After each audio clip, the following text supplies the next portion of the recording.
First విషయం యాక్చువల్గా నేను ఈరోజు ముందుగా మాట్లాడదనుకున్న విషయం మీకు అందరికీ తెలుసు. సినిమా కొంచెం అనుకున్న దానికంటే కొంచెం లేట్ అయింది.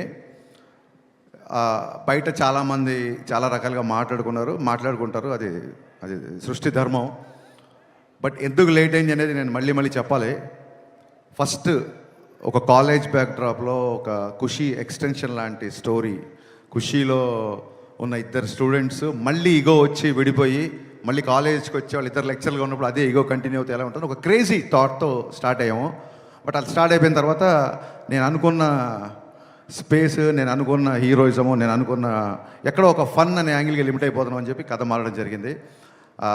కథ మార్చిన దగ్గర నుంచి ఆ స్క్రిప్ట్ సాటిస్ఫాక్షన్గా వచ్చేంత వరకు, అండ్ మధ్యలో అది కోవిడ్ అంటారో ఇంకోటి అంటారో, వాట్ ఎవర్ రీజన్స్, ఈ సినిమా డిలే అవ్వడానికి అట్ ది సేమ్ టైం ఇందాక అందరు చెప్పారు చాలా ఫాస్ట్గా సినిమా ఫినిష్ చేసాం అంటే నేనేదో కావాలని చెప్పట్లేదు. ఈ సినిమా డిలే అవ్వడానికి నేనే రీజను. ఈ సినిమా మొన్న అంత ఫాస్ట్గా తీసాం కూడా నేనే రీజన్.